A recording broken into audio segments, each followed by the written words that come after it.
Welcome ऐसा ना वैसा सिर्फ पैसा, जहां बातें होती हैं सिर्फ पैसे की। और आज जो मेरे साथ मेहमान है ना, मैं उनसे ऑलमोस्ट 1 साल के बाद मिल रही हूँ। तो स्वागत करते हैं CFA और फाइनेंशियल कोच संजय कथुरिया जी का। Thank you so much Sanjay. Thank you Priyanka. So almost 1 साल के बाद हम मिल रहे हैं। बजट पे मिले थे लास्ट टाइम। हाँ, बहुत कुछ बदल गया है इस 1 साल के दौरान। नहीं, एक्चुअली कुछ नहीं बदला है, निफ्टी तो बिल्कुल नहीं बदला है। एग्जैक्टली जो हमारी फर्स्ट इंटरव्यू दिसंबर में हुई थी और हम फिर अब मिल रहे हैं दिसंबर में, जो पॉडकास्ट था, ठीक है। फिर फेब में हमने बजट पर बात की, पर वो बहुत स्पेसिफिक बात थी। पर जो हमने पैसों की असली बात की थी वो की थी दिसंबर में। उसके बाद क्या क्या हो गया आपने ठीक कहा। बाजार वही का वही है। रिटर्न की सारी उम्मीद पर पानी फेर दिया। गोल्ड चमका जबरदस्त। उम्मीद थी आपको? नहीं, इतनी उम्मीद नहीं थी। इतनी उम्मीद नहीं थी ना। सिल्वर भी चमक गया। आपने खुद कहा कि गोल्ड को जो है सिल्वर मेडल मिला और सिल्वर को गोल्ड मेडल मिल गया। बिल्कुल भाई, और ऊपर से ये भी साबित हो गया कौन दोस्त है और कौन असली दोस्त नहीं है। ठीक है, ट्रम्प साहब और मोदी जी की जो भी हम तस्वीरें देखते थे जब नेगोशिएशन टेबल में आए, तो भारत सबसे एंड में नजर आ रहा है। कुछ बातचीत आगे नहीं बढ़ रही है, जिसने बाजार का सेंटिमेंट खराब किया। फॉरेन इन्वेस्टर्स पैसा निकाल रहे हैं, डोमेस्टिक इन्वेस्टर्स पैसा लगा रहे हैं, लेकिन जनता संकट में महसूस कर रही है। उसको लग रहा है ये साल तो रिटर्न के मामले में बहुत फिसड्डी रहा है 2025। क्या करें? आप सबको ज्ञान देते थे, इतनी सारी थ्योरी सिखाई, करोड़पति बन सकते हो, पैसा बचाओ, खर्च कम करो, क्रेडिट कार्ड सही तरीके से इस्तेमाल करो, EMI ऐसे करो, लेकिन वो सब फेल हुआ है ये साल। सारी आपकी थ्योरीज फेल हो गई है। तो आज मैं कटघरे में हूं, मतलब बिल्कुल। आपने जो जो वादे किए थे, तेरा वादा क्या हुआ मैं पूछना चाहती हूँ और वो जनता भी पूछना चाहती है। तो ये last year definitely equity markets के लिए बहुत अच्छा नहीं रहा, बट मेरे लिए बहुत अच्छा रहा इक्विटी मार्केट्स में भी। और वो क्यों है? क्योंकि मेरा बिहेवियर एक आम निवेशक से अलग है। मेरा बिहेवियर है जब गिरे तब खरीदो। तो पूरे निफ्टी में लोगों को 0% रिटर्न मिला है, मुझे 7.5 से 8% का रिटर्न मिला है। क्यों? क्योंकि जब जब निफ्टी गिर रहा था मैं उसको खरीद रहा था। तो जब मैं नीचे गिरा 18% निफ्टी गिरा फ्रॉम 2024 टॉप, 18% के आसपास गिरा, और हर बार जब वो गिर रहा था तो मैं खरीदे जा रहा था। आज जब मार्केट निफ्टी वापस उसी पॉइंट पे आके रुक गया है, यानी 1.25 साल के अंदर जहां से उसने गिरावट स्टार्ट की थी वहां पे आ गया 26,000 के आसपास, गिव और टेक, शायद 2-4% ऊपर नीचे होगा। तो जब मैं अपना पोर्टफोलियो निफ्टी का देखता हूं तो मैं देखता हूं कि मैं तो पॉजिटिव चल रहा हूं। और मैं क्यों पॉजिटिव चल रहा हूं? बिकॉज जब जब वो डिप कर रहा था मैं उसको सिप कर रहा था। तो यानी आप म्यूचुअल फंड में सिप के जरिए, हाँ, तो मैं इंडेक्स फंड में निवेश, हाँ, तो बेसिकली क्या है, देखिए मैं एक होती है SIP, आपकी चलती रहती है, वो चलती रहनी चाहिए। पर एक होता है मौकाटेरियन। ठीक है, मौकाटेरियन होता है कि जब मौका आ जाए तो आप निवेश करिए, जिसे हम कहते हैं सिप ऑन डिप। जब भी गिरे उसे खरीद लो। तो सिप ऑन डिप करने के लिए मैं म्यूचुअल फंड्स नहीं यूज करता, मैं ETFs यूज करता हूं, which is as good as mutual funds, because वो ट्रेडेड होते हैं। बस उसमें फायदा ही होता है, आपका ट्रेडेड होते हैं, एक्सपेंस रेशियो थोड़ा सा कम होता है। तो निफ्टी 50 का हमने ETF पकड़ा, और उस ETF में जब जब निफ्टी 50 पैसा, 1%, 1.5% गिरा, खरीदते रहे। तो आज हम देखते हैं हमारा निफ्टी 50 7% ऊपर है और दुनिया का निफ्टी 50 0% पे है। तो आपको देखिए होता क्या है कि जब मार्केट गिरती है तब आपको खरीदना है। लोग क्या करते हैं, जैसे मार्केट गिरने लगती है तो हाथ पीछे खींच लेते हैं, अब मैं नहीं खरीदूंगा, जरा मार्केट स्टेबलाइज हो जाए। हमें किसी को नहीं पता मार्केट कब स्टेबलाइज होगी। बड़े बड़े धुरंधर आके बैठ सकते हैं यहां पे, सब कुछ बोल सकते हैं, but nobody knows when market will be stabilized. But ये जरूर पता है कि मार्केट विल बी स्टेबलाइज्ड। अब वो 6 महीने में होगी, 12 में होगी, 18 में होगी, हमें नहीं पता। तो सितंबर 2024 से आज दिसंबर 2025, 1.25 साल हो गया। 1.25 साल में market already back to its original point आ चुकी है। तो मौकाटेरियन बन गए संजय जी जो हैं, ये मौकाटेरियन आप तो बन गए। आपको तो, आप CFA हैं, आप इतने सारे वीडियोस करते हैं, उसके लिए इतना रिसर्च करते हैं, उतनी पढ़ाई करते हैं, तो आपको पता था ये करना है। पर भाई मैं वो हूँ जो 20,000 रुपए हर महीने लगा रही हूँ और मुझे लग रहा है मेरा म्यूचुअल फंड का पूरा पोर्टफोलियो जो है नेगेटिव दिख रहा है। संजय, मैं क्या करूँ? मुझे गोल्ड चमक रहा है, पर गोल्ड तो आप लोगों ने भी पहले उतने गोल्ड पे, आपके वॉरेन बफेट जिनको आप फॉलो करते हैं वो भी गोल्ड को नहीं मानते थे कुछ, पर इस साल तो मानना पड़ा गोल्ड को। हम तो मम्मी की मानते थे। मम्मी हमारे पूरे परिवार की सबसे हाई परफॉर्मिंग पोर्टफोलियो मैनेजर मेरी मम्मी है। तो उन्होंने सबसे अच्छा ज्यादा गोल्ड खरीद के रखा था। और जो सेंट्रल बैंक से वो भी मम्मियां बन चुकी हैं, मतलब जम के गोल्ड खरीदे जा रही हैं। They have become like mummies. So अब देखिए मैं आपको एक बात बताता हूं। हम एक रेस्टोरेंट में गए प्रियंका जी, हमें लगा रेस्टोरेंट में सारा खाना बहुत अच्छा है, ठीक है, हमें समझ नहीं आ रहा हम क्या मंगाए। तो हम जनरली क्या मंगाते हैं? थाली मंगा लेते हैं, ठीक है। जब आप थाली मंगाते हो तो आपको सब कुछ मिल जाता है, आपको चावल, दाल, रोटी, सब्जी, अचार, सैलेड और गुलाब जामुन भी मिल जाता है, ठीक है। तो जब हम नहीं समझते कि हमारे को कैसे एसेट एलोकेशन करना है, तो उसके लिए भी एक फंड है जिसे हम कहते हैं मल्टी एसेट एलोकेशन फंड। तो जब आप मल्टी एसेट एलोकेशन फंड ले लेते हो, कोई भी अच्छे एएमसी का ले लीजिए, बहुत सारे एएमसीज का है, तो आप उसमें देखोगे कि वो लोग अलग अलग एसेट्स में उसको एलोकेट करते हैं। तो वो डेट में भी करेंगे, इक्विटी में भी करेंगे, इंटरनेशनल भी करेंगे। अब हमें पता है पिछले साल नैस्डैक 100 ने अच्छा रिटर्न दिया, तो हमें हो सकता है हम हाइंडसाइट में देख सकते हैं कि पिछले साल अच्छा दिया, पर जो रिसर्च कर रहा होता है उसको नॉलेज होती है, वो समझता है चीजों को, तो वो उस हिसाब से निवेश करता है। उसमें गोल्ड में भी निवेश था, सिल्वर में भी निवेश था। तो होता क्या है, जब आपके पास एक मल्टी एसेट एलोकेशन फंड आ जाता है, तो एक तरीके से आपने क्या गए, आप रेस्टोरेंट गए और आपने वहां पे थाली मंगा ली। अब आप टेंशन में नहीं हो कि मैं सिर्फ दाल खाऊंगा या सिर्फ चावल खाऊंगा या सिर्फ दाल चावल खाऊंगा तो हो सकता है मजा ना आए, वो सब्जी बहुत अच्छी थी, तो आपको फोमो नहीं होगा, मिस आउट नहीं होगा आप किसी चीज से। तो अगर आपको कुछ समझ नहीं आता, सबका मजा आ जाता है आपको सारे एसेट का। और मजेदार बात यह है, देखिए आपकी अगर 20-25 साल 15-20 साल की होराइजन है इन्वेस्टमेंट की, तो आप एक बात समझिए कि इन 15-20 साल में ये म्यूजिकल चेयर्स है, कभी कोई चलेगा कभी कोई चलेगा। अब इस साल इक्विटी नहीं चला, गोल्ड सिल्वर चल गया। अगर आपके पोर्टफोलियो में 10% भी गोल्ड सिल्वर होता, ठीक है, सिर्फ 10% कह रहा हूं, तो भी आपके रिटर्न्स कितने अच्छे हो जाते हैं। वो 10% पे आपको 60% रिटर्न था, तो 60% इंटू 10% इज 6%, यानी सिर्फ उस गोल्ड और सिल्वर की वजह से आपके पोर्टफोलियो का रिटर्न 6% बढ़ जाता। और इसीलिए आप लोग कहते हैं कि आपको हर चीज थोड़ी थोड़ी रखनी है, थाली अप्रोच। हाँ, द थाली अप्रोच।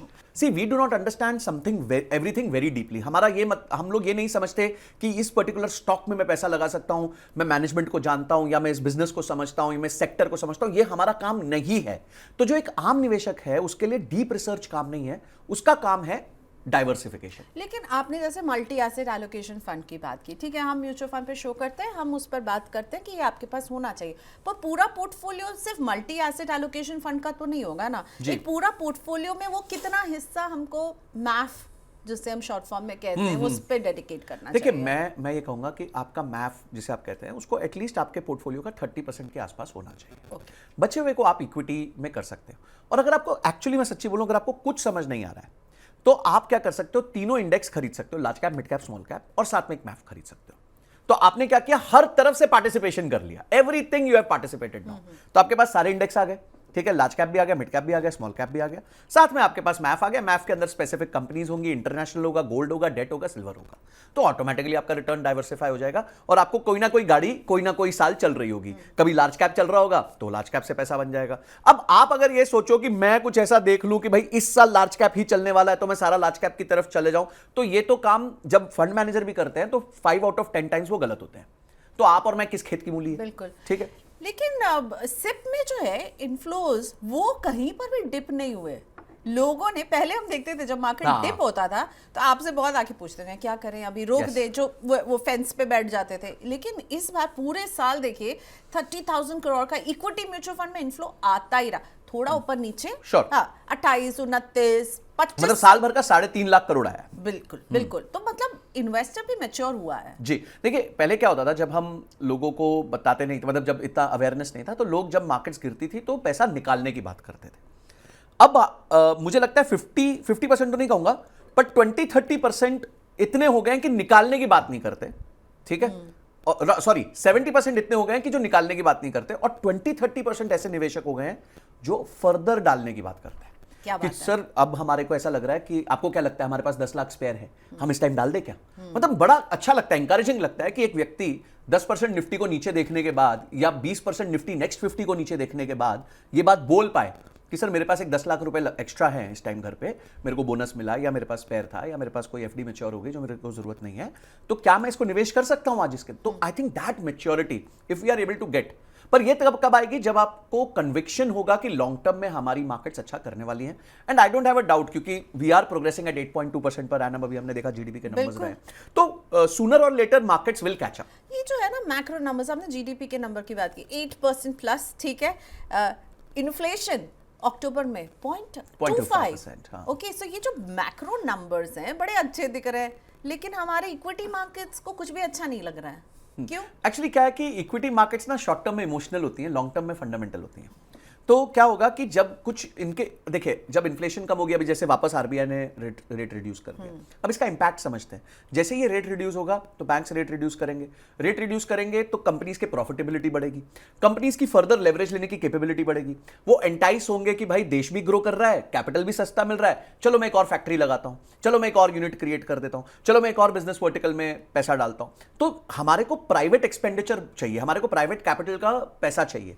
वो कब आएगा? जब उनको दो चीजों का फेथ हो कि भाई एक तो मेरा देश आगे बढ़ने वाला है और दूसरा मेरे को ब्याज दर कम मिलने वाली है, ताकि मेरे अगर छोटी मोटी गलती भी हो जाए तो मेरे को परेशानी ना हो। तो I think that will come to India. And एक चीज है ना, सारे निवेशकों को समझ लेनी चाहिए कि आज जो हमें एफडी का ब्याज दर मिलता है 5%, 5.5%, अगले 10 साल में यह ब्याज दर नहीं मिलने वाली है, ये गिर के हो जाएगी 3%, 3.5%। लेकिन मैं आपसे डिफर करती हूँ, अभी इस वक्त जब आरबीआई ने रेट ईजिंग साइकिल शुरू कर दी है और आरबीआई रेट्स कम कर रही है, मैं फिक्स डिपॉजिट का चार्ट देख रही थी, सारे बड़े बड़े बैंक्स जो हैं हमारे देश के जाने माने बैंक, नो टेकिंग नेम्स, सबके जो है 1 साल 3 साल 5 साल के एफडीज में 6% प्लस का मिल रहा है, क्योंकि बैंक्स को भी तो ये पैसा चाहिए, उनको ये डिपॉजिट चाहिए ताकि वो इसको फर्दर आगे दे सके। वही पैसा तो है वो एज क्रेडिट देते हैं, ठीक है, उनको भी एक क्रेडिट डेट रेशियो जो है वो मेंटेन करना होता है, क्रेडिट डिपॉजिट रेशियो। तो ऐसे में जब एफडी नहीं गिर रही और मार्केट मुझको निफ्टी 5 to 6% और एफडी मुझको 6% प्लस दे रहा है, तो व्हाई नॉट? मतलब मैं सोचती हूँ मैं अपने पैसे पे कितना रिस्क अगर ले रही हूँ, मार्केट में डाल रही हूँ और एफडी में डाल रही हूँ, तो मैं बड़ा सेफ हूँ। देखिए हर कैपिटल का ना एलोकेशन होता है। फॉर एग्जाम्पल अगर आपने इमरजेंसी फंड बनाना है तो वो मार्केट में नहीं जा सकता, उसको एफडी में जाना है। पर अगर आपको लॉन्ग टर्म वेल्थ क्रिएट करनी है तो FD can not be your instrument for generating. So you think FD के रेट्स कम होंगे? एफडी के रेट्स गिरते ही रहेंगे। देखिए जैसे जैसे इन्फ्लेशन कम होगा, पर है बने हुए हैं, अभी बने हुए हैं, बट जैसे जैसे इन्फ्लेशन फर्दर गिरेगा, जैसे जैसे हमारी इकोनॉमी और मैच्योर होगी। अब देखिए ग्लोबली क्या हुआ था, ग्लोबली यही तो हुआ था, धीरे धीरे लाइबोर 0% पे आ गया था, 0 या 0.25% पे आ गया, लंदन इंटरबैंक ऑफर रेट। यानी कि जापानीज येन की बात होती है, येन 0% से भी नीचे था, मतलब वहां पे पार्किंग चार्जेस देने पड़ते थे। आप अपना पैसा रखोगे तो आपको ब्याज देना है बैंक को, या फीस देनी है बैंक को, बैंक आपको कुछ नहीं देने वाला। तो जैसे जैसे इकोनॉमीज मैच्योर होंगी, प्रोडक्टिविटी बढ़ेगी, तो ये नंबर्स हमारे को डिक्लाइनिंग फेज में दिखेंगे। तो आज जो हमें 5-6% के बीच की एफडी मिलती है, वो हो सकता है 10 साल बाद 3 से लेकर 4% के बीच में चली जाए। तो उस टाइम पे आपको जैसे ही पैसा सस्ता होता है तो लोग क्या करते हैं, इक्विटी में पैसा डालते हैं, तो ग्रोथ आएगी इक्विटी में। सेकंड, मार्केट्स अभी भी जो प्राइस टू अर्निंग पे चल रही हैं वो एक मीडियन प्राइस टू अर्निंग है। तो जैसे ही अगले 1-2 साल में रिजल्ट्स अच्छे होते हैं, अर्निंग्स बढ़ेंगी, अर्निंग्स का इंप्रूवमेंट आएगी, तो ऑटोमेटिकली जो है उसका जो आउटकम है वो वैल्यूएशंस पे भी आएगा, and which will show in the Nifty and other indexes. मतलब लेकिन वक्त अभी लगेगा। देखिए 2026 देखिए मैं इतना पेसिमिस्टिक नहीं हूं 2026 को लेके, बारिंग अगर कुछ एक्सटर्नलिटीज हो जाती है, जैसे कोई वॉर हो गई या कुछ हो गई, तो फिर किसी का कंट्रोल नहीं है। अगर वॉर हो गई तो उस दिन के लिए आपके पास सोना चांदी है, आपने अगर सोना चांदी रखा है अपने पोर्टफोलियो में, तो वॉर के दिन वो आपको प्रॉफिट ला के देगा, ठीक है। बाकी चीजें हो सकता है नीचे हो जाए, बट अगर वॉर नहीं हुई तो मुझे लगता है कि एक अच्छा नंबर हम देख सकते हैं end of the year Nifty में, बिकॉज निफ्टी ने ठीक ठाक कंसोलिडेट कर लिया। मैं रीजनेबली होपफुल हूं। ओनली एक ही इवेंट से डरता हूं, वो है कि कहीं ग्लोबल टेंशन ना हो, बड़ी टेंशन ना हो जाए। ओके, सो बेटर हालात होते हुए हमें नजर आएंगे। Definitely, most definitely. You are confident about that. लेकिन इस साल की बात करूंगी क्योंकि मैंने कहा कि मुझे आपको कटघरे पे खड़ा करना है, तो कोई ऐसी एडवाइस, जैसे हम कहते हैं 15-15 भैया मार्केट जब 15% रिटर्न ही नहीं दे रहा, तो वो 15 आपको 1 करोड़ पे नहीं ले जाएगा। ऐसे ही वो बहुत सारे थंब रूल जो आप भी जो है बोलते हैं, तो कोई ऐसा थंब रूल जो आपको बदलना पड़ा 2025 में? देखिए मैंने एक ही थंब रूल को बदला भी नहीं कहूंगा, मैंने एक ही चीज को फॉलो किया है कि whenever it dips you have to take a SIP.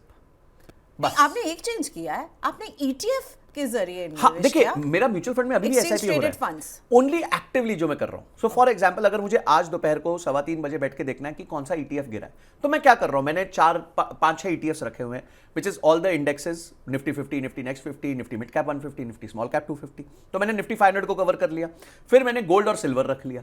तो मैंने क्या किया, सारा कुछ कवर कर लिया। अब जो गिरता है, जिस दिन जो गिरता है उस दिन हमें उसको खरीदना है। ओके, सो दो आपने जो है पोर्टफोलियो बनाए, एक म्यूचुअल फंड की सिप वो चल रही है, वो चलती रहेगी, प्राण जाए पर वचन ना जाए वाला हिसाब है, सिप ना जाए, हाँ। प्लस आप ईटीएफ एक्सचेंज पर खरीद रहे हैं, बेच रहे हैं, मार्केट के मूड के हिसाब से। बेचना नहीं हूं, सिर्फ खरीद रहा हूं। ओके, ओनली खरीद, हमारा काम है सिर्फ खरीदना, बेचना तब देखेंगे जब जरूरत पड़ेगी।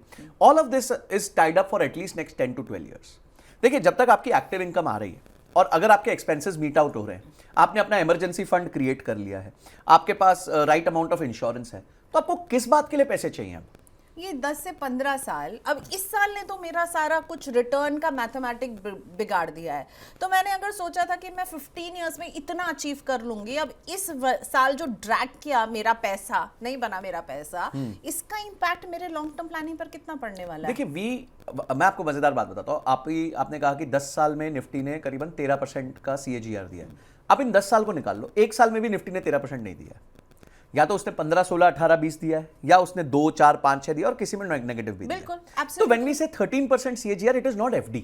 देखिए FD जो है ना वो लीनियर होती है, यानी कि 6% बोला तो 6% मिलेगा, ठीक है। बट आप जब इक्विटी में आते हैं, इक्विटी लीनियर नहीं होता। 5 साल 7 साल हो सकता है जीरो रिटर्न रहेगा और 8वें साल आपका ट्रिपल हो जाएगा पैसा। तो ये भी पॉसिबिलिटी होती है।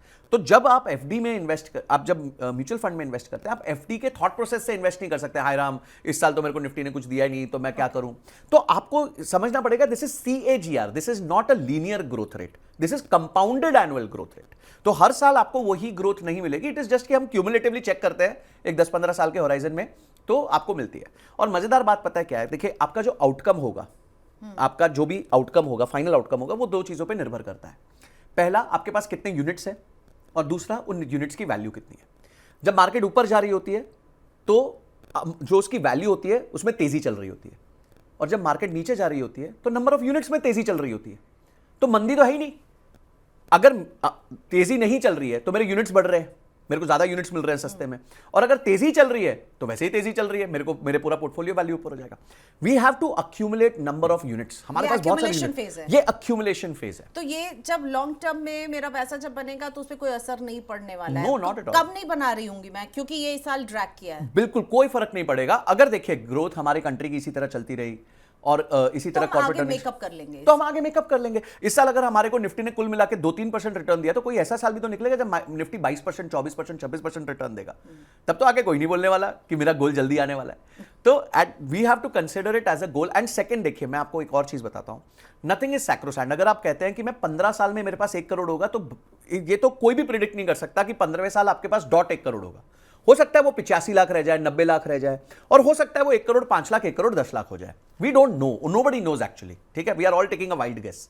हमारे को पता है कि पास्ट में ये रहा है, हमने कुछ उस पर माइनस फैक्टर लगा दिया कि भाई, अभी मैं आपको एक उदाहरण देता हूं, जैसे निप्पॉन इंडिया का मिड कैप फंड है, not a recommendation, it's just an example. उसका यूनिट जो है उसमें CAGR पिछले 30 साल में रही है करीबन 21% की, ठीक है। 10 रुपए का यूनिट करीबन 4000 रुपए का यूनिट हो चुका है। अब अगर आप उसमें फेजेस देखेंगे तो कई ऐसे फेजेस हैं जब 5-5, 6-6 साल यूनिट का प्राइस चेंज ही नहीं हुआ। ओके। पर अगर आप 30 इयर्स में देखेंगे तो 10 रुपीज का यूनिट 4000 रुपए का हो गया, विच इज 400 टाइम्स। अच्छा, लोग क्या कहते हैं जब जमीन खरीदते हैं, मैंने 10 लाख की जमीन ली थी जी, वो 1 करोड़ की हो गई। कोई ये नहीं बताता कितने सालों में हुई है। अगर वही 10 लाख रुपए अगर आपने निप्पॉन में डाले होते तो आज वो कितने के होते? आज वो 40 करोड़ के होते। मात्र 10,000 रुपए की SIP जो होती, वो भी 30 साल के अंदर करीबन 21-22 करोड़ रुपए हो जाती। तो आप इसको लॉन्ग टर्म प्ले के हिसाब से चलिए। आप इसको ऐसे मत देखिए कि FD की तरह हर साल मेरे को 12% डॉट मिलना ही चाहिए इसमें। अच्छा, ये बताइए फिर इस साल में कोई ऐसा आपसे इन्वेस्टर क्या पूछ रहे थे ज्यादातर, क्योंकि आप इतना लोगों से बात करते हैं, वो आपकी वीडियोस पे व्यूज तो देते हैं, आई एम श्योर कमेंट्स बहुत देते हैं, कमेंट्स भी बहुत देते हैं, तो क्या पूछ रहे थे, क्या वरी आपको नजर आया? Diversification. I think people are learning about diversification.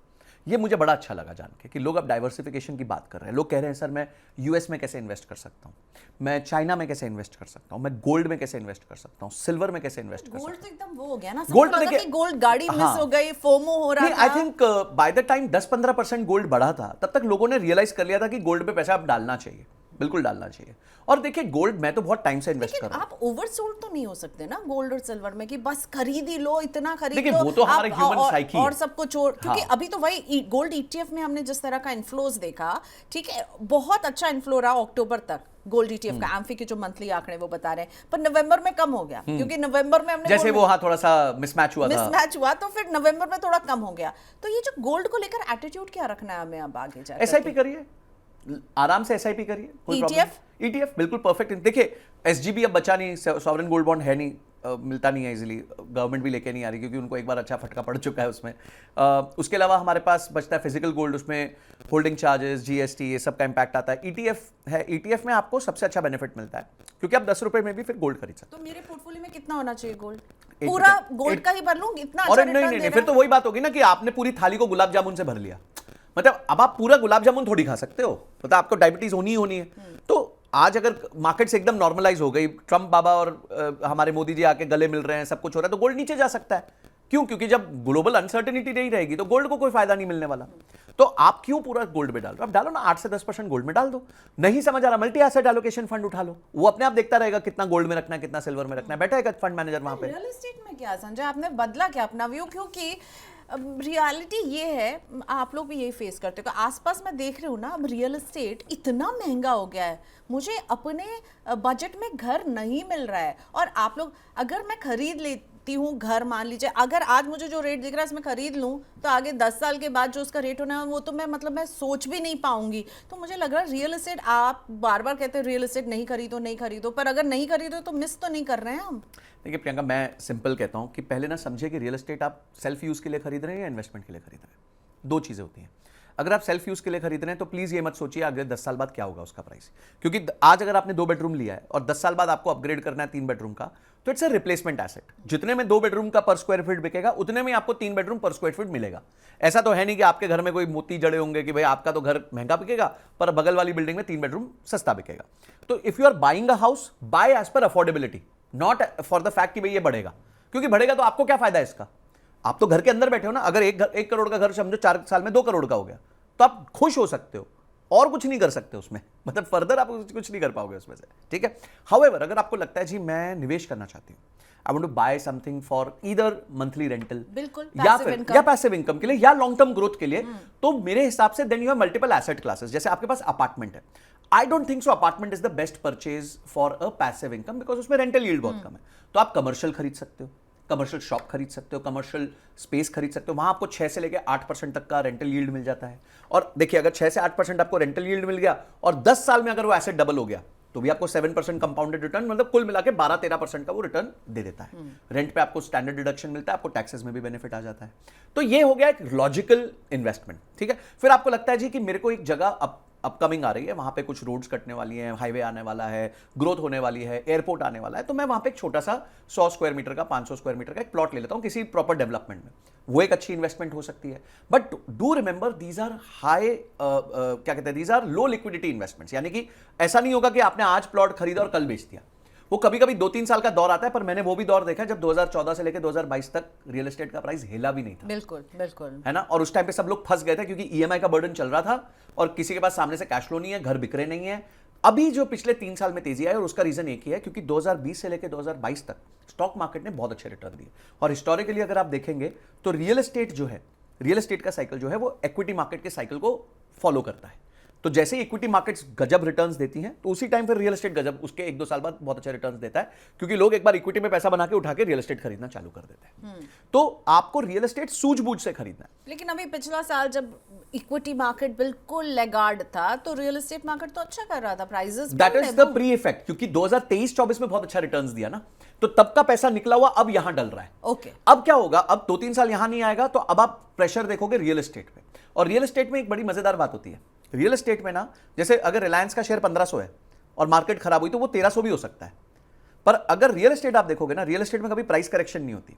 आपने अगर ग्रेटर नोएडा में घर देख लिया 1 करोड़ का, अगले साल आपको लगा मंदी आ गई, चलो मैं जाके 80 लाख में ले लेता हूं, 80 लाख में नहीं मिलेगा, पर अगले 5 साल तक वो 1 करोड़ में ही मिलेगा फिर। तो रियल एस्टेट में कभी भी प्राइस करेक्शन नहीं लगता है, रियल एस्टेट में टाइम करेक्शन लगता है। यानी एक ही भाव रहेगा 5 साल, 6 साल, 7 साल, 8 साल। I totally agree with your real estate का जो भी आपने समझाया, बहुत सही बात कही आपने संजय। लेकिन मुझे ये बताइए अब कि मुझे इन्वेस्टमेंट करना है 2026 में, 10,000 रुपए है मेरे पास, तो मैं उससे क्या उम्मीद रखूं कि 10,000 मेरा कितना बन सकता है? क्योंकि ये तो आप तो इसके मास्टर हैं, तो मुझे बताइए ये 10,000 जो देख रहा है कोई, आपको 10,000 लेकर बैठा है, उसको इन्वेस्ट करना है, उसका क्या तरीका हो सकता है और इसको वो कैसे अपने लिए वेल्थ क्रिएट करे और कितना कर सकता है? देखिए अगर वो सिर्फ 10,000 से शुरू करेगा तो फिर मुझे क्या, मेरा जो ड्रीम है कि फंड मैं एक्यूमुलेट करना चाहता हूँ, उसकी साइज को मुझे थोड़ा सा कम ज्यादा 10,000 से अगर मैं करूंगी तो? देखिए मैं आपको सिंपल बताता हूँ, 12% का अगर आप CAGR पकड़ते हो और 10,000 रुपए के हिसाब से निवेश करते हो तो 20 साल में 1 करोड़ होता है, ठीक है। पर अगर इसी पे आप 10% स्टेप अप लगा देते हो तो ये 16 साल में 1 करोड़ हो जाता है और 20वें साल में 2 करोड़ हो जाता है। इतना बड़ा फर्क पड़ता है, सिर्फ 10% आपने स्टेप अप कर दिया, यानी हर साल में 10% उसको इंक्रीज करना है। और ये शॉर्ट टर्म वॉलेटिलिटी से नहीं डरना है, ये शॉर्ट टर्म वॉलेटिलिटी हमेशा रहेगी। कभी पॉजिटिव साइड पे रहेगी कि अचानक से भाव बढ़ जाएंगे, और कभी नेगेटिव साइड पे रहेगी कि अचानक से भाव घटेंगे। पर निफ्टी क्या जीरो जाएगा? हमें इतना तो कॉन्फिडेंस है कि निफ्टी जीरो नहीं जाएगा। अभी एक व्यक्ति हमारे पास आए, बोले सर पिछली बार किसी के साथ इन्वेस्ट किया तो उन्होंने हेज फंड में डाल दिया, मेरा पैसा जीरो हो गया। फिर उन्होंने किसी ने स्टॉक रेकमेंड कर दिया, वो जीरो हो गया। तो सर आप ऐसा कुछ मत करवाना कि मेरा जीरो हो जाए। मतलब निफ्टी जीरो हो सकता है, तुम खुद ही जवाब दे दो। या निफ्टी 500 जीरो हो सकता है, या फिर एक मल्टी एसेट का फंड जीरो हो सकता है। नहीं हो सकता। कैसे? गोल्ड थोड़ी जीरो हो जाएगा, सिल्वर थोड़ी जीरो हो जाएगा। तो हमारे छोटे निवेशक के लिए, मैं भी एक छोटा निवेशक हूं, हम भी कोई बहुत बड़े निवेशक नहीं है। हाँ, फर्क ये हो सकता है आप 10,000 डाल रहे हो, मैं 1 लाख डाल रहा हूँ, उतना ही फर्क है। पर हम भी टाइम नहीं दे सकते हैं मार्केट को, और जब आप टाइम नहीं दे सकते हैं तो diversification is your biggest protector. देखो मैं इसका आपको बहुत पुराना एग्जाम्पल देता हूँ। 1989-90 में जापान अपनी मार्केट में एकदम पीक बूम पे था। हालत ये थी कि टोक्यो में प्राइम रियल एस्टेट जो थी वो पूरे न्यूजीलैंड का अगर आप भाव लगाओगे उतने की तो वहां एक छोटा सा प्लॉट मिलता था। इतना बुरा हाल था। 1990 के बाद निकाय 80% करेक्ट हुआ है, ठीक है। पर उस टाइम पे अगर एक बंदा जिसने पूरा कॉन्सेंट्रेटेड वेल्थ सिर्फ निकाय में डाला था तो वो फंस जाएगा।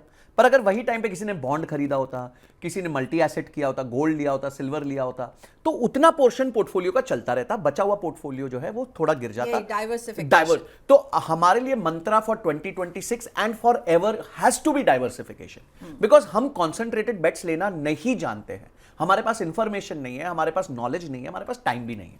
तो हमारे लिए एक ही चीज है, मल्टी एसेट करो, निफ्टी 50 करो, मिड कैप कर लो, स्मॉल कैप कर लो, as per your risk taking capability. आपके फेवरेट सेक्टर 2026 में? देखिए मैं जनरली सेक्टोरल रोटेशन करता नहीं हूं, but if you have to guess anything तो बहुत क्लियर इंडिकेटर्स आपको दिख रहे हैं कि इंफ्रा अच्छा करेगा, बिकॉज सरकार का वहां पे पुश है। मुझे ऐसा लगता है अगर आपको सेक्टर देखना है ना तो सरकार का पुश जहां पे है उस सेक्टर को आप पकड़ लीजिए, ठीक है। हमने देखा था जैसे 5-6 साल पहले उन्होंने पानी के लेके कुछ स्कीम्स लॉन्च की थी, तो बहुत सारी ऐसी कंपनीज जो पंप्स बनाती थी या जो वाटर इसमें थी, वर्क में थी, उन्होंने सडनली 20 टाइम्स, 30 टाइम्स, 50 टाइम्स तक की ग्रोथ ली। तो हमें यह देखना पड़ता है कि सरकार क्या क्या नई योजनाएं लेके आ रही है, क्या पुश दे रही है, बिकॉज हमारे देश में सबसे ज्यादा खर्चा सरकार करती है। और सरकार का ब्लूप्रिंट बजट आने वाला है, बजट के दिन तो हम आपसे बात करेंगे, पर बजट में क्या उम्मीदें इन्वेस्टर को रखनी चाहिए, या आप एज समवन जो कि लोगों को पैसा मैनेज करना सिखाते हैं, आप इस बजट में क्या सुनना चाहेंगे? आई don't think so it's gonna be a blockbuster budget. जो बेस्ट कर सकती थी मैडम, उन्होंने 12 लाख तक करके एक बार बोला तुम चुप हो जाओ सारे, अभी 2-3 साल मेरे को थोड़ा शांति रखना, मांगना नहीं बार बार। I think the one thing which they never should do is increase LTCG। मेरे को वो डर है, बिकॉज अगर हम ग्लोबल कंट्रीज देखें, जैसे यूके देखें, तो UK 20% long term capital gains पे चलता है। तो कहीं ऐसा ना हो कि उस दिशा में हम चलने लग जाए कि भाई चलो पहले 10 था, अब 12.5 करा, अब चलो पेन थोड़ा बढ़ाते हैं, 15 कर देते हैं। तो वो ना करें बस। मतलब स्टॉक मार्केट्स को अभी पर 12.5 पर रखें। 12.5 इज ओके। अब क्या कर सकता है, वो तो है, वो रिट्रैक्ट तो होता नहीं है देश में कुछ भी। तो टैक्स स्लैब में लग रहा है कुछ चेंजेस नहीं, ऑलमोस्ट जीरो चेंजेस होंगे। आप LTCG को वॉच करेंगे? हाँ, मतलब LTCG को चेंज नहीं करना चाहिए, STT को नहीं बढ़ाना चाहिए, फ्रिक्शन नहीं लाना चाहिए सरकार को। देखिए हम चाहते हैं ज्यादा से ज्यादा निवेशक का पैसा मार्केट्स में आए, फ्रिक्शन नहीं लाना चाहिए। कोई भी प्रकार का अगर आप फ्रिक्शन लेके आ गए तो बहुत परेशानी होती है। तो वो चिंतित इन्वेस्टर जिसने 2025 खराब देखा, उसके लिए संजय कदूरिया स्टाइल में बताइए क्या है मैसेज? कुछ नहीं, डाइवर्सिफाई करो, मजे करो। आपका बहुत अच्छा साल था क्योंकि आपने ज्यादा यूनिट्स एक्यूमुलेट किए। ये जो आपने सस्ते यूनिट्स एक्यूमुलेट किया, 10 साल बाद, 5 साल बाद जाके ये बहुत अच्छा रिटर्न्स देंगे आपको। संजय, SWP मैंने आपको अपने पिछले इंटरव्यू में दी SWP मैन का, और ये पूरे साल SWP को लेकर के ना मैंने बहुत शोज भी किए, बहुत बातचीत की, सिस्टमैटिकली विड्रॉल प्लान। क्या यही रिटायरमेंट का वो मंत्र है जो लोग अभी भी समझ पा रहे हैं या नहीं समझ पा रहे हैं? मैं चाहूंगा कि मैं इसको लेके इतना जागरूकता फैलाऊं जिसका हिसाब नहीं है, इसलिए मैं आपको SWP man thank you so much, and I think we should all focus towards it. देखिए मैं आपको एक एग्जांपल देता हूं। As easy as you make it sound. डालो पैसा, डालो पैसा और फिर निकालो, इतना इजी है क्या? एक्चुअली इतना इजी है। मतलब I don't know why people are confuse for this. भाई सिंपल सी बात है, आपके पास एक बाल्टी में पानी है और पानी में ऊपर नलका भी आ रहा है, पानी भी आ रहा है, आपको नीचे छेद करके थोड़ा पानी निकालना है। अब आपकी इच्छाएं, अगर ज्यादा आपने बड़ा छेद कर दिया तो बाल्टी खाली हो जाएगी, पर अगर छोटा छेद रखा जिससे आपका घर चल सकता है, अगर आपका विड्रॉवल रेट आपके कंपाउंडिंग रेट से कम है, तो भाई वो बाल्टी खत्म तो छोड़ो, हमेशा भरती रहेगी, उसमें पानी आगे भरता ही रहेगा। मैं आपको बता रहा हूं, हमारे ऐसे काफी निवेशक हैं जो ओल्ड रिटायर्ड लेडीज हैं, अब उनके बच्चे बाहर चले गए, चलो नहीं भेज पा रहे हैं या जो भी सिचुएशन है, या फिर वो इंडिपेंडेंट है, उनके पास कोई और नहीं है, या फिर हस्बैंड्स नहीं है, तो उनके क्या हुआ, उनके पास एक घर है कहीं, तो 2 करोड़ रुपए का घर पड़ा है, 12,000 रुपए किराया आता है आफ्टर मेंटेनेंस। हेडेक अलग है, जाके वो कभी उसकी बल्ब टूट गया, लाइट टूट गई, ये हो गया, वो हो गया। You are 60 years old. अगर यही 2 करोड़ आप चुपचाप SWP कर दो, ठीक है, सिंपल मैं कहता हूं डेट फंड्स में डाल के SWP कर दो, 80% डेट में डाल दो, 20% इक्विटी में, और वहां से निकालना चालू करो। पहले दिन से 70-80 हजार रुपए निकाल सकते हो महीने का। कहां 12,000 पे थे, कहां 70-80 हजार पे हो, कहां आपको झिक-झिक पिक-पिक करनी पड़ती थी, मेंटेनेंस करनी पड़ती थी, कहां आपको कुछ नहीं करना। जो तारीख चाहिए, 28 तारीख चाहिए, 25 तारीख चाहिए, जो आपको जमता है उसी तारीख को आपका पैसा आपके अकाउंट में होगा। कोई परेशानी नहीं, कोई सरदर्द नहीं। बस विड्रॉल रेट आपका कम रहना चाहिए, उससे पैसा निकालेंगे आप कम, बड़ा नल का नहीं खोलेंगे। हाँ, और मतलब ज्यादा बड़ा छेद ना कर दीजिए, ताकि हम और आराम से इस compound पैसे को जो है रख भी पाए और आगे ग्रो भी कर पाए। तो आप अभी भी SWP थ्योरी से बिल्कुल stick मैं चाहता हूं कि पूरा देश SWP को यूज करे रिटायरमेंट प्लानिंग के लिए, पूरा देश यूज करे, खासकर वो लोग यूज करें जो रियल एस्टेट पे निर्भर करते हैं पैसिव इनकम के लिए। मैंने इतने त्रस्त लोग देखे अपने जीवन में, और खासकर मैंने देखी हैं, अगर मैं इस सेगमेंट में देखूं, सबसे ज्यादा महिलाएं जिनकी उम्र 55-60 से ऊपर हो गई है, जिनके हस्बैंड्स नहीं हैं, बच्चे नहीं हैं, सपोर्ट नहीं है उनके पास किसी तरीके का, वो बहुत पीड़ित होती हैं। उसके बाद जो मेल्स हो गए, जो 60-65 से ऊपर हो गए, जो कभी घर पे जाके लड़ रहे हैं टेनेंट के साथ, अभी भी आपको पता है कब्जे होते हैं हमारे यहाँ, परेशानी रहती है, मतलब क्लियर लॉज हैं, but you know how they can be moulded, right. At least 6 महीने के लिए तो एक लैंडलॉर्ड को बहुत इजीली त्रस्त किया जा सकता है, which is enough for a 60-65 year old कि उसको हेडेक आ जाए। तो रियल एस्टेट वर्सेस SWP में क्लियरली SWP बिल्कुल पैसिव इनकम के लिए SWP से ऊपर मेरे हिसाब से तो कुछ भी नहीं है। हाँ ठीक है, अगर कॉर्पोरेट बॉन्ड्स हो गए या फिर ये, but end of the day वो भी SWP का पार्ट ही है मेरे लिए। Okay, so will close the interview, लेकिन मुझे सबसे पहले ये आखिरी में आपसे यही पूछना चाहूंगी, 2026 संजय कथुरिया क्या जो है देख रहे हैं, पैसों की दुनिया में क्या देख रहे हैं, और कुछ इन्वेस्टर को बताइए जो पैसा बनाना चाहते हैं, ऐसा ना वैसा, सिर्फ पैसा। देखिए, अगर आप 2026 को देखना चाहेंगे, अगर आपको सेक्टर स्टडी करने हैं, तो फिर तो आपको पूरी मेहनत करनी पड़ेगी सेक्टर स्टडी करने के लिए। मुझे ऐसा लगता है कि अगर दो सिचुएशंस हो सकते हैं। अगर वॉर लाइक सिचुएशन हुई, ठीक है, जो अभी भी दिख रही है, मतलब हैप्पीनेस नहीं है, एकदम वैसा जॉली नहीं चल रहा है मामला सारा, ठीक है। अभी पड़ोस में भी आप देख रहे हैं कि बहुत अजीबोगरीब कॉन्स्टिट्यूशनल चेंजेस हो रहे हैं, which are heading towards military rule. तो अगर वो रही तो आप मेटल्स में बहुत भारी स्पाइक देखेंगे। मेटल्स, हर फॉर्म का मेटल, चाहे वो स्टील हो गया, जिंक हो गया, कॉपर हो गया, एल्यूमिनियम हो गया, गोल्ड हो गया, सिल्वर हो गया, ठीक है, ये सब चीज़ों में आप मैसिव स्पाइक देखेंगे। अगर शांति बनी रही, बहुत ज़्यादा नहीं हुआ, तो ये बैलेंस्ड रहेंगे, इनमें कोई स्पाइक नहीं आएगी, ठीक है।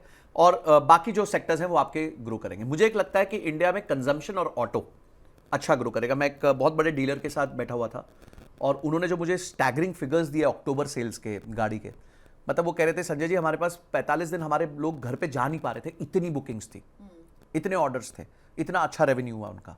तो आज के दिन अगर हमारा इसी तरह कंजम्पशन स्टोरी चलती रही, इसी तरह हमारे, जैसे सरकार ने पीछे GST कम किया, सब किया, बेनिफिट्स दिए, तो ऐसा कुछ छोटा मोटा गिफ्ट अगर सरकार हर साल थोड़ा थोड़ा देती रहे, तो कंजम्पशन, ऑटो, ये जितने सेक्टर्स हैं ये भी बहुत इंप्रूव करेंगे। तो I think this is the theme to watch out for. Else अगर नहीं दिमाग लगाना तो डाइवर्सिफिकेशन इज द की। आप आराम से डाइवर्सिफाई करिए और लॉन्ग टर्म वेल्थ क्रिएट कीजिए। Okay, thank you so much Sanjay. As usual आपसे बात करके मजा भी बहुत आता है, ज्ञान भी बहुत मिलता है, और संजय जी को हमने बहुत कोशिश की कटघरे में खड़े करने की, पर संजय वहां से निकल आए, क्योंकि इन्होंने सारे अपने जो है हमें बता दिए कि कैसे आपको बचना है, किन बातों से 2026 में। 2025 बुरा गया, 2026 को अच्छे पॉजिटिव नोट में शुरू कीजिए, और इन्वेस्टमेंट की गाड़ी रुकनी नहीं चाहिए। मार्केट में डिप हो तो आपको सिप करते रहना है। SWP के अपने थ्योरी से संजय पीछे नहीं हटने वाले हैं, वहां पे कीजिए। रियल एस्टेट में कैसे करना, सब पर हमने बात की। आपको हमारी बातचीत कैसी लगी? मुझे तो बहुत मजा आया। कमेंट बॉक्स में आपके रिएक्शंस का इंतजार रहेगा। Thank you so much Sanjay, जल्दी मुलाकात होती है हमारी। Yes, thank you.